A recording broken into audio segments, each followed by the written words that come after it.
So hey guys, welcome back to my channel dreamers 94. So ఈరోజు వచ్చేసి ప్రతి ఒక్కరికి సెకండ్ డే ఆఫ్ నవరాత్రి శుభాకాంక్షలు.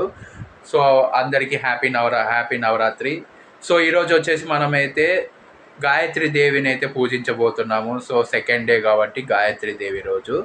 సో గాయత్రి దేవి గురించి ప్రతి ఒక్కరికి తెలిసిందేదే, కానీ ఈరోజు నేనైతే కొన్ని ఫ్యాక్ట్స్ అయితే చెప్తాను, పూర్తిగా వినండి.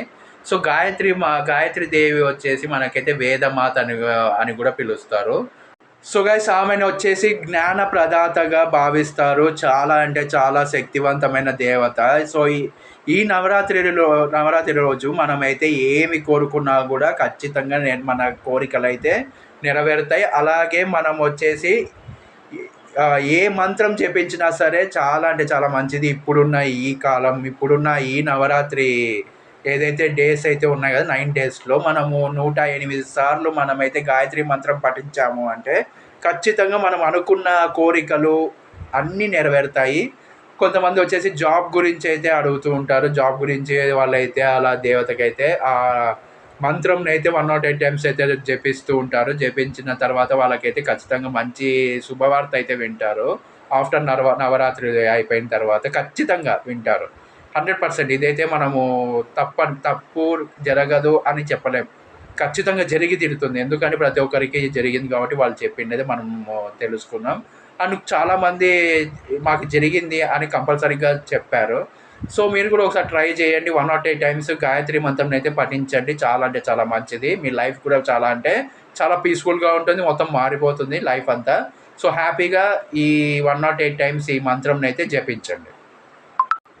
అలాగే ఈ గాయత్రి దేవి మంత్రం వచ్చేసి సర్వలోకంలో చాలా అంటే చాలా ఎక్కువ ప్రాధాన్యం అయితే ఉంది. అందరూ దీన్ని అయితే వాడడం అయితే జరుగుతుంది. చాలా అంటే చాలా మంచి పవర్ఫుల్ మంత్రం ఏదైనా ఉందంటే అది ఇదే. సో నెక్స్ట్ ఇంకా తెలుసుకుందాం.